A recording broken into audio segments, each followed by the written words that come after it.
Welcome back. Now, earlier this week, shocking allegations emerged of a Nairobi school student assaulted by prefects and eventually having to undergo brain surgery as treatment.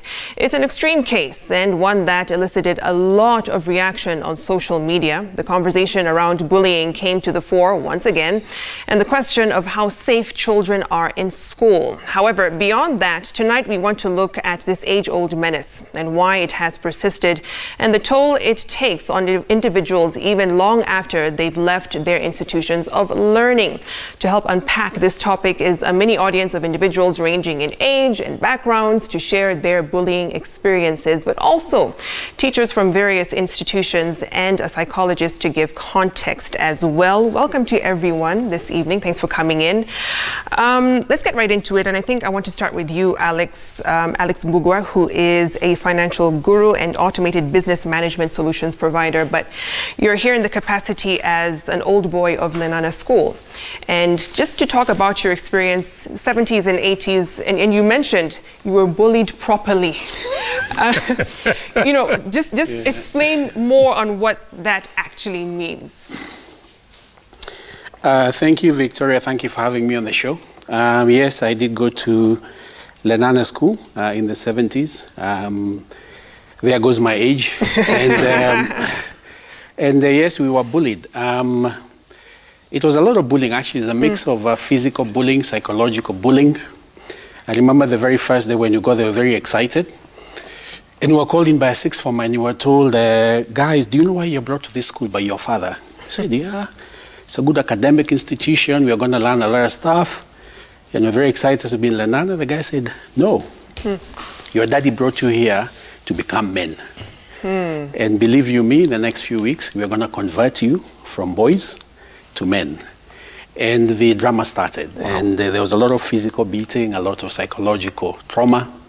I mean, I can go on and on and on. Yeah. But it included, I remember some of the some of the psychological bullying.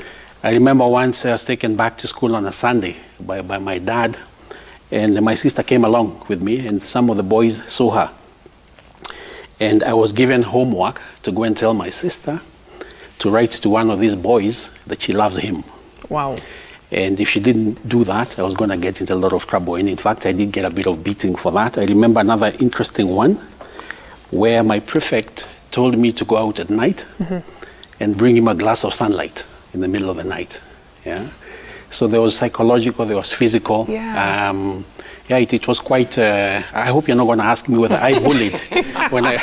Well, yeah, because, I saw a tweet earlier of someone saying that because it was meted out on you, you would pay back the students coming in who are much younger. But, I mean, the way you described it, it was a form of initiation, if you will. But let me hear from one of the students who cleared high school not too long ago to see if anything has changed since the days of Alex. Let's hear from you with the mic. You can give your name and the school that you attend. Yeah, my name is Lincoln. I attended Homa Bay High School. Lately, there are no incidents of bullying that much. Recent past, the incidents came along went by. Students and teachers and prefects, they didn't get along with each other. So it took a time whereby prefects, this time prefects were just given orders by teachers. They were just given orders in that any student or a student do any kind of mistake, a student was to be punished by a prefect. And that was like, to other students, that was like bullying. To teachers, that was like an order. So it has not like really changed that much. So in your case, it was prefects also abusing the power that they had. Let me come to you, Dr. Mose, Carolyn Mose, a lecturer at Technical University. You also experienced it, and this is not just unique to boys' schools either. What was your experience? So I went to a mixed school, and the bullying I experienced, so it was less within the girls' dorm. And we used to hear stories in the boys' side. But then the bullying I also experienced was bullying from the administration as well. So being subjected to certain medical tests, which you find out later were illegal. Yeah. You know, the pregnancy tests, etc. So there was that kind of bullying. There was bullying amongst peers, and then there was bullying from the administration, from the teachers, late night inspections, being woken up from the beds at 2 in the morning. We've come to inspect your wardrobes and your suitcases. Yeah. Have you been receiving notes from boys? Are you hiding contraband, etc.? So there was that level of bullying as well. And what kind of effect did this have on students? In the short term, I would say, you know, there was fear. Yeah. Because you are made to believe that if you speak out, if you do not toe the line, in quotes, you end up being punished. There's a time I actually, my uncle dropped me. This was my baba mdogo. And I was told by I think it was the deputy principal, that I had been dropped off by a boyfriend, and I was made to cut grass and to weed the flowers and to cut down the trees for a week. And everyone would pass and say, "Oh, we are so sorry, we had your boyfriend dropped you." And I said, this was actually my father, my father's younger brother. Yeah. So there was that kind of thing as well. So if you speak out, you're punished. If you speak out, you're called a rebel. If you speak out, you're called, you know, wasichana wa Nairobi, a very ungovernable, untamable kind of woman. And that, of course, you carry that into your adulthood. And there was also that issue of class, you know, where those who probably came, like you said, from Nairobi, and the ones who probably hailed from Shags, and there's like this pitting between these two classes oftentimes. Yes. Ian, let me come to you. As an educator from Brookhouse School, what are some of the measures, you know, and hopefully there's no bullying at Brookhouse, but what are some of the measures? Bullying is everywhere. What are you doing to address? There is not a single school that can say that they don't have bullying. Yes. Yeah. It's just that it varies. Yes. We are very strict about bullying. As soon as we have a very good relationship with the children, first of all. Yeah. So if a child is being bullied, they will come and tell the teacher. And the teacher will do something about it immediately, not just dismiss it and say, it won't happen again. Because if you dismiss it, then you've let the child down, and next time when something serious does happen, the child will not come up and say something. So we try and get them to understand. Some of them, even the very small ones, are bullying, because just grabbing something from another child, that is bullying. Right. Telling somebody, don't be a friend to so-and-so, that is bullying. So there are very, very many forms. It just doesn't have to be physical. Exactly. But we try and make them understand that we are all the same. We're different, yes, but we should treat each other exactly the way we would want to be treated. And I'm glad that you mentioned that, you're articulating that there's different forms of bullying. Robert Atiaya, Deputy Principal at Kiambu High School. What's the case at your institution in terms of dealing with this issue? Bullying is in every school, as Ian has said, and it is something that we take seriously as a school. Yeah. But talking about the forms of bullying, I think we have the physical, we have the psychological, and I think for us, psychological bullying is actually a major issue, which is actually least talked about, because you'll find like somebody is isolated and then they are not able to relate with others. That becomes too serious for them because it affects their self-esteem. Right. But we have mechanisms, we have measures in place where we talk about bullying. We sensitize our students, we sensitize the parents so that they're able to speak about it. If something were to happen to anybody, they're able to speak about it freely. And as an administration, we're able to take measures very, very fast so that we avert any dangers. And before I come to Dominic, just to kind of give a psychological view on this, Brian, let me hear from you. I can see you doodling on your notebook. Just on your experience in school, what was bullying? What form did it take? I think bullying is I can address it to the Ministry of Education that students all over the country should be given an opportunity to have this allegation that they should create, they should take the campaign to schools so that students give the expressions, and after giving the expressions, the ministry should come up with rules and the regulations that can protect the student from bullying. And what about in your experience? What happened? Were you bullied? You know, what were the exact things that happened to you? Bullying is real. I was bullied because I went to class late. And who did the bullying? Was it prefects? It was prefects primarily. Too much power. Okay. Their power is overrated. So I think this one should stop. Did you have an issue of students retaliating when they had the chance, seeking revenge, for instance? You cannot seek revenge because you will go on suspension. So you could never touch a prefect? You could never.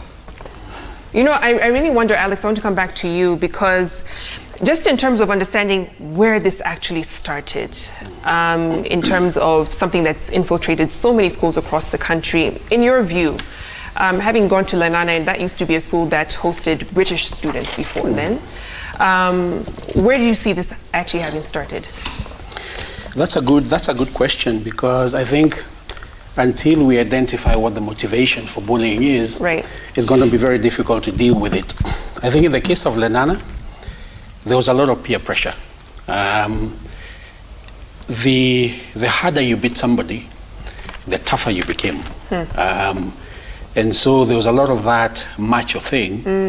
And there's some guys we still see in town 36 years later, and you go across the street because he beat you up so badly. And in fact, some of them, funny enough, they still walk with a bounce because of the tough guys, and they bullied you.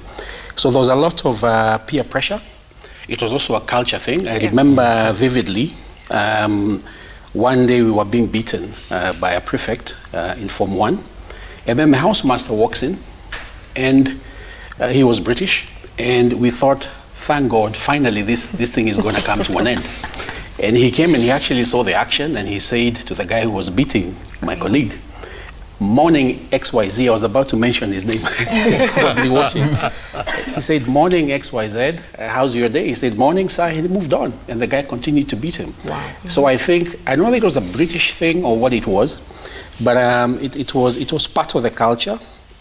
It was accepted, and you know, there are a lot of reasons why people beat you up. I mean, people are probably dealing issues. Maybe they had anger problems. Maybe there were issues of inferiority. Maybe, I don't know, maybe some people were jilted. You can't really quite know what it was, but I think culture was big. I think peer pressure was big, and I think this macho thing contributed. It was a tradition. I was in Lenana as well. Oh, you were? Yes. Do you care to share any experiences, Ian? Well, I didn't get bullied as much because, number one, I knew a number of students who were in 3rd and 4th form. Okay. So they looked after me. Okay. Yes. So you had godfathers. What you should ask him is whether he bullied. Oh, yes. I did not bully. I did not bully. And you know, Dominic, let me get your take on this because as Alex had mentioned, it's something that had just kind of taken on from maybe the British white boys who were there, carried on now to the African boys who came to Lenana school. But the reasons behind which this happens, why would someone bully? What's going on in the mind of someone who decides, I want to make this person's life hell? Yeah, so let's look at from a bigger perspective in the sense that in 2017, the US Center of Disease Control released a report on sub-Saharan bullying statistics, and one thing they said is 57% of our students have been bullied. That is almost 6 in 10, right? Wow. These are huge. There's a huge number.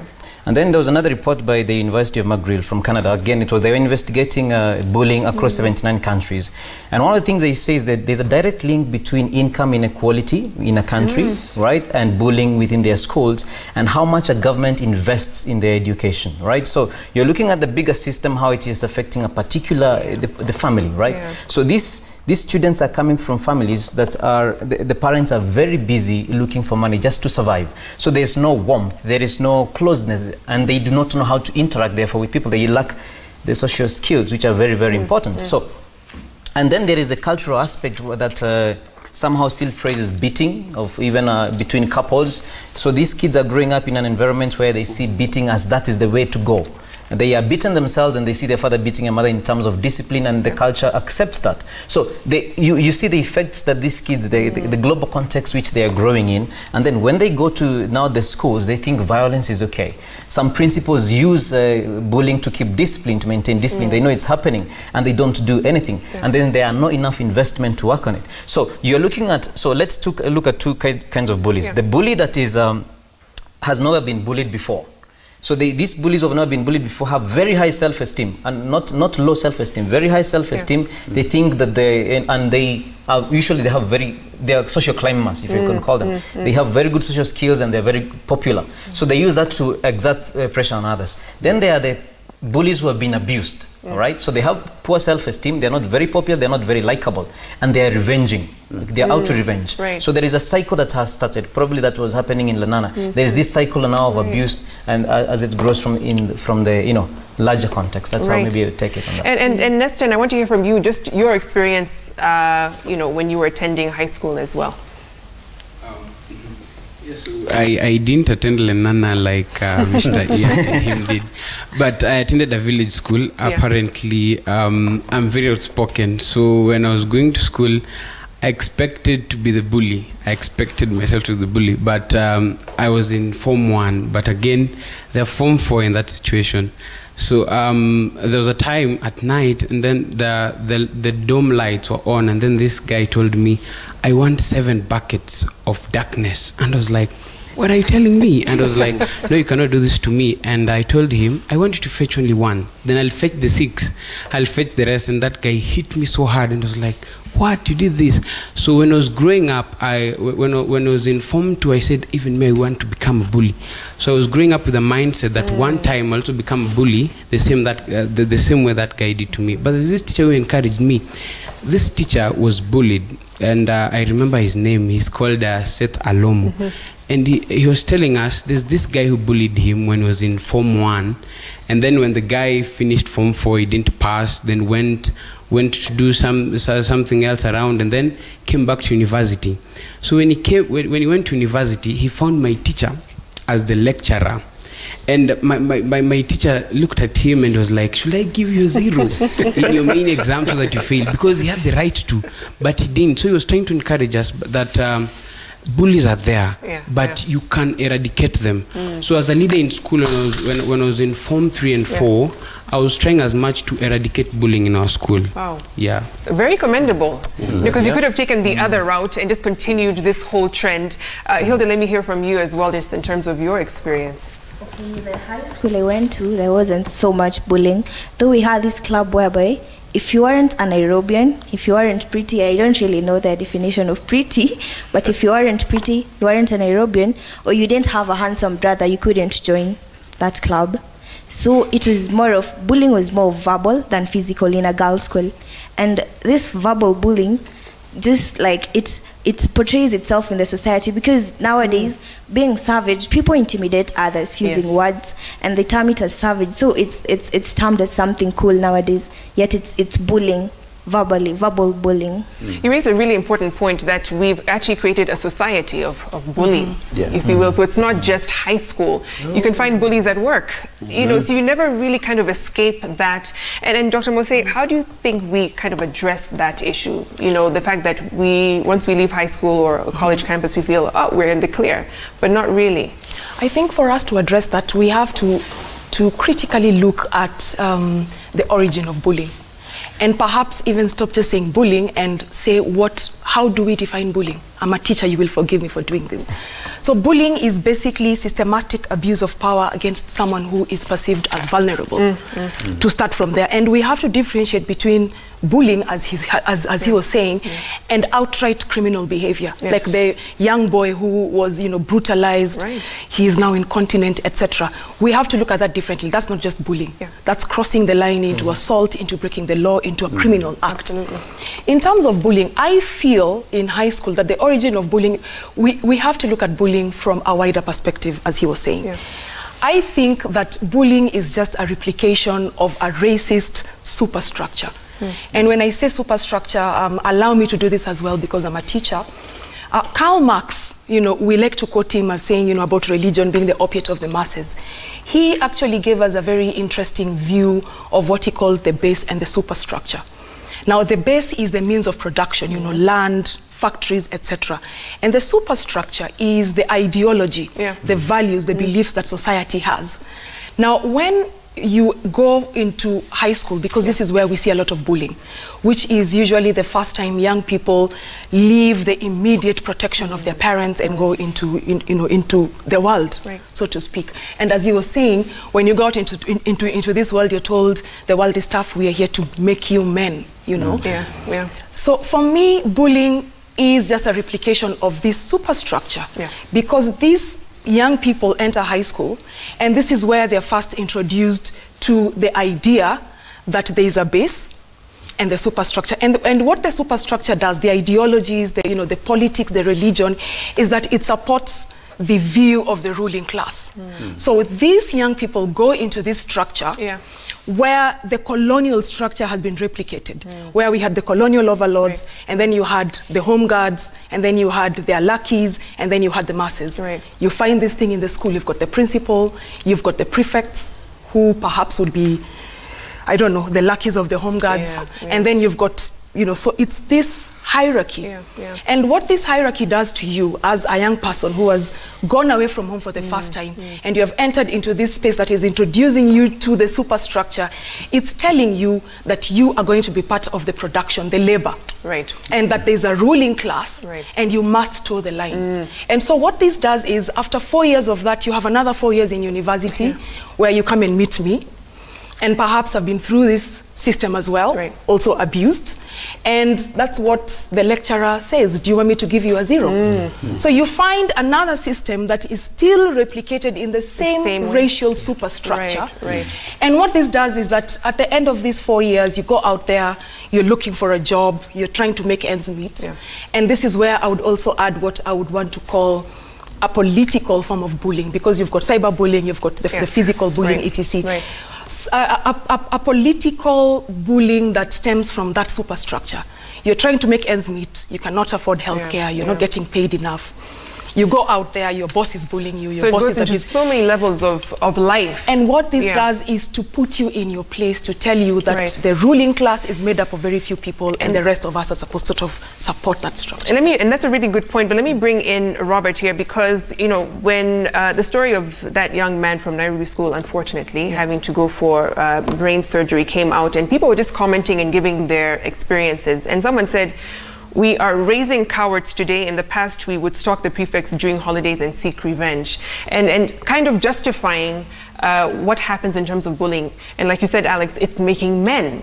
When you're dealing with young men who are probably in your institution, who have that kind of thinking of, we need to be built into men, that's why this is okay. How do you kind of break that kind of perception when it comes to bullying?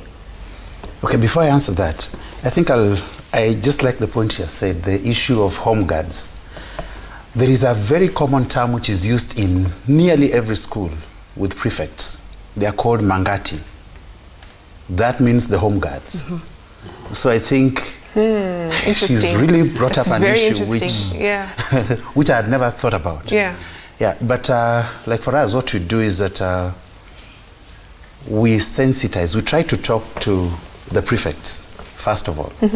Because if bullying is to go on in a school, it will start from that level of the teacher, then the prefect. Then I put in this other category of students, maybe those who come from dysfunctional families, who are suffering their own issues. So we have to cascade it right from the teacher to the prefects, then to the other students. We talk to them. We sensitize them on the effects of bullying, on why it should not be done to any person. Because if you don't do that, if you use force, then it becomes bad. Then the other thing is, she mentioned about assault. Because there are some levels bullying goes, it actually becomes assault. And a crime. Then really, you have to hand over the person to police. Because if you don't hand over the person to police, then you are a partner in crime. So we have to use all means, guidance and counseling is there. We have to use the law, and then we make things work. Okay, as we wrap up, Dominic, I want to kind of get this from you, because Alex, mentioned something really important. It's been 3 decades since you left school, and you see one of the perpetrators walking in town. You cross the road because the trauma still is with you, and there are many people who are watching tonight and feel the same way. I could not face this person again. How do they deal with the trauma and truly kind of move past that experience? See, maybe the advice, my opinion on this one might seem not very smart, but the first thing you've got to do is to forgive. Yes. Like, you have to consider it strongly. And one of the reasons I find people struggling to forgive is because of how forgiveness is communicated. So forgiveness is not forgetting, right? You can't forget something negative that happens to you. Your brain is wired to remember negative events so that you are able to avoid them in the future. So you cannot forget it. And at the same time, forgiveness is not reconciliation. I do not have to reconcile to a person I have forgiven. All right, so forgiveness has to, first of all, the person has to understand that I was treated unfairly and I have a right to be angry. So that's number one. But number two is that this anger is derailing me, it's making me less effective. Right. That I need to let it go for my own good, not for the good of the other person. See, forgiveness, sometimes when you propose forgiveness, people tend to feel as if I'm allowing that person to go scot-free, but that's not the case. It is me who I'm allowing to go scot-free. I think it's Mandela who used to say that refusing to forgive is like taking rat poison and waiting the rat to die. So that's the one thing that I would propose. And one of the things you can do is to write it down. Write it down at least 3 times, whatever happened to you. Write it down. Repeat again the second day and the third day. It's going to get worse when you write it down. The anger is going to come back, but you need to write it down. There is a strong relationship between stored anger, resentment, and heart diseases. And you don't want that for yourself. That's not what you want for your life to be controlled by. So if you deal with it through forgiveness, and when you are ready, you can now meet the person who hurt you. You can now confront them. But with the awareness that the person you're confronting may still be a bully. Right. You're right. They may not be willing to, request you for an apology. But forgiveness is an inside job. Forgiveness does not require an apology. It's an inside job. Extremely difficult, but a very necessary thing to do. I wish we had more time to delve into this discussion. However, it will be carried on the Monday report on Monday. They'll be looking at now the structural aspect, talking to the Ministry of Education on what can be done to actually end this menace of bullying, not just in our schools, but in our society as well. Thanks for watching. I'll see you again tomorrow evening on Sunday Live with Jeff Koinange. Good night.